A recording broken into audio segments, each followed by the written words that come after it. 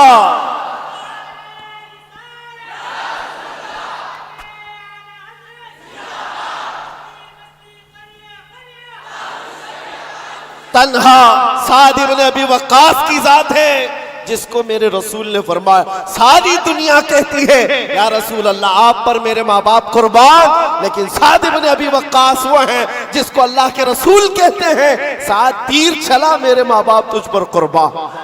اور جس کو رسول اللہ یہ فرمائے پھر ان کے تیروں کی آواز کا کیا کہنا، تیروں کے نشانوں کا کیا کہنا۔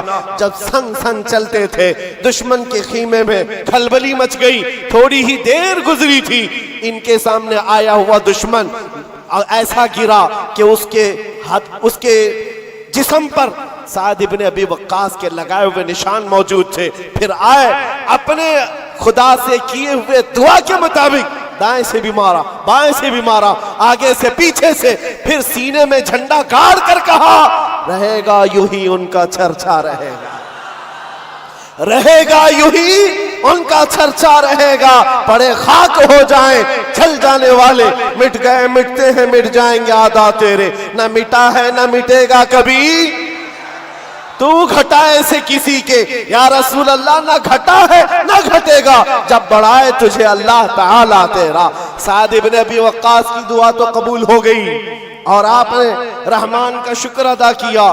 جنگ کا میدان ہے اور گہما گہمی ہے، گھمسان کی جنگ ہوتی ہے، کون کہاں ہے کس کو خبر ہے، لیکن جگری دوست تھے عبداللہ بن جہش کی یاری ان کے ساتھ بڑی مشہور ہے۔ جیسے ہی شام ہو رہی تھی ڈھونڈنے لگے میرا جگری یار دکھتا نہیں، عبداللہ بن جہش کہاں ہے؟ میرے عزیزوں صحابہ نے بتایا سعد بن ابی وقاص کو کہ افسوس ہے تمہارے عبداللہ بن جہش کی شہادت ہو گئی۔ پوچھا کیسے؟ کہا وہ جب لوگوں میں مشہور ہو گئی تھی افواہ کہ رسول اللہ کا قتل ہو گیا، عبداللہ بن جہش نے ادھر ادھر کچھ نہیں دیکھا، دشمنوں کے نرغے میں دوڑتے ہوئے چلے گئے اور ایسے اندھادھند ان سے لڑتے رہے، نہ وہ پیچھے کی طرف دیکھتے، نہ ادھر نہ ادھر، دشمنوں نے گھیر لیا عبداللہ بن جہش کو، دائیں سے مار رہے تھے، بائیں سے مار رہے تھے، سامنے سے مار رہے تھے، پیچھے سے مار رہے تھے۔ عبداللہ بن جہش کے جسم کے 80 ٹکڑے کر دیے گئے تھے، اور ایک ایک ٹکڑے کو رسیوں میں پیرو کر کافروں نے ہار بنا کر پہن لیا تھا۔ یہ عبداللہ بن جہش کے ساتھ ہوا۔ سعد ابن ابی وقاص نے خبر سنی، آپ دیدہ ہو گئے، کہا اے لوگوں، رب ذوالجلال کی اس محبت پر قربان، اس نے کل میری بھی سن لی، میرے دوست کی بھی سن لی، اس کی بھی دعا قبول، میری بھی دعا قبول۔ سنو جو کہنا ہے میرے عزیزوں، اس واقعے سے مجھے کہنا کیا تھا۔ سعد ابن ابی وقاص اپنے جگری دوست کی لاش کو دیکھنے آئے، لاش کہاں ہے؟ ٹکڑوں میں بدل گئی، جسم کے ٹکڑے میدان میں بکھرے ہوئے ہیں۔ قریب آئے، ان ٹکڑوں کو اٹھایا، اپنے جگری دوست کے جس کے ساتھ اٹھنا بیٹھنا ہے، بہت قریبی یاری ہے، ٹکڑوں کو اٹھایا، ہاتھ میں رکھا، دیکھا ٹکڑے ابھی گرم ہے، گوشت گرم ہے، ہل رہا ہے۔ سعد ابن ابی وقاص نے اپنے دوست عبداللہ بن جہش کو مخاطب کر کے کہا، اے عبداللہ، کیا کمال کی بات ہے، کل رات ہم نے بھی دعا کی، تم نے بھی دعا کی، رب تبارک و تعالیٰ سے میں نے دعا کیا تھا بڑے پہلوان سے میرا مقابلہ ہو جائے، رب نے سن لیا، بڑا پہلوان آیا، میں نے اس کو ہر طرف سے مارا اور پرچم اسلام بلند کیا، اور تو نے دعا کی تھی ہر طرف سے تجھ پر تیر آئے اور تیرے ٹکڑے ہو جائیں، رب نے تیری بھی سن لی، لیکن قسم رب ذوالجلال کی، اے عبداللہ، تیری دعا میری دعا سے افضل تھی، تیری دعا میری دعا سے افضل تھی، اس لیے کہ دشمن کو مارنے کا مزہ اور ہے، ان کی محبت میں مر جانے کا مزہ اور ہے۔ پھر کے گلی گلی تباہ، ٹھوکریں سب کی کھائی کیوں، دل کو جو عقل دے خدا، تیری گلی سے جائے کیوں۔ ارے میرے عزیزوں، وہ مر جاتے اعلان کرتے ہوئے کیوں، جان ہے عشق مصطفیٰ، روز فضو کرے خدا، جس کو ہو درد کا مزہ ناز دوا اٹھائے کیوں۔ وہ بندہ جگہ جگہ جا کر کے اپنے دردوں کی شکایت نہیں کرتا جو محبت رسول کا بیمار ہے۔ عزیزان گرامی وقار، اس نئے سال کی ابتدا ہم حضور پاک صلی اللہ تعالیٰ علیہ وسلم کے محبت کے تذکرے سے کر رہے ہیں، حضور پاک کے جانثاروں کے تذکرے سے۔ اللہ کریم، یہ 2024 کی جو ابتدا ہوئی ہے میرے عزیزو، عجیب سی بات ہے، 24 آیا ہے لیکن 12 لوگوں کے ساتھ 24 کا سال شروع ہوا ہے، لیکن ہم الحمدللہ دعا یہ کرتے ہیں کہ رب تبارک و تعالیٰ اس نئے سال میں ہماری ابتدا عشق مصطفیٰ کے ساتھ فرمائے، محبت مصطفیٰ کے ساتھ فرمائے۔ میرے عزیزو، اگر وہ نہ ہو تو پھر زندگی میں کوئی چیز ہی نہیں ہے، کوئی چیز ہی نہیں۔ اسی لیے کیا کہا اقبال نے، ہونا یہ پھول تو بلبل کا ترنم بھی نہ ہو، کچھ بھی نہیں ہے، وہ جو نہ تھے تو اور وہ جو نہ ہو تو۔ اس بات کو لے کر کے چلو، آج سے اپنی دھڑکنیں حضور کے لیے محفوظ کر دو، دل دھڑکے تو نبی پاک کی محبت کی صدا ہے۔ یہ لیلا مجنو کے قصے بہت ہو گئے، آج کے دور میں جوان ابھی انگڑائیاں کیا لیتی ہے اس کی جوانی، یہ سوچتا ہے سب سے پہلے کسی لڑکی کو قابو کر لینا چاہیے، بہت بڑا کام ہے۔ ممبئی کے نوجوانوں کو یہ کس نے بتا دیا؟ میرے عزیزو، یہ تو چھچوروں کا کام ہے، بہادروں کا کام نہیں۔ بہادروں کو قائل کرنے کے لیے عورت ہے، عورت تو کسی کو بھی مل جائے گی، جو تمہارے مقدر میں وہ مل جائے گی، آپ کے کام نہیں ہے۔ آپ کو میں بتاؤں، حضور پاک کے ایک اور جانثار ہیں، انس بن نزیر، اپنی بیوی سے کمال کی محبت کرتے تھے۔ عشق ایسا نہیں ہے کہ صرف تم ہی کرتے ہو، اس زمانے میں بھی عشق ہوا ہے۔ لیلا اور مجنو کے قصے یہاں ہندوستان کی گلیوں سے نہیں آئے، یہ بھی مشہور عاشق تھے، لیکن آپ کو میں بتاؤں، انس بن نزیر اپنی بیوی سے بہت عشق کرتے تھے، محبت کرتے تھے، لیکن یہ ہے کون؟ رسول اللہ صلی اللہ علیہ وسلم کے ہمراز ہیں۔ حضور ان کے گھر جاتے تھے، ایک دن دوپہر کے وقت ان کے گھر بیٹھے، مکہ سے ایک خط آیا، حضور پاک نے کہا انس پڑھ کے سناؤ کیا ہے۔ انہوں نے پڑھ کے سنایا کہ مکہ والے جنگوں کی تیاری کر رہے ہیں، اور یہ راز تھا، وہاں کے حالات سب بتا دیے تھے خط میں۔ رسول پاک نے فرمایا موڑ کر رکھ لو، یہ تیرے اور میرے بیچ میں راز ہے۔ انس بن نزیر نے کہا ٹھیک ہے یا رسول اللہ، آپ نے حکم فرمایا۔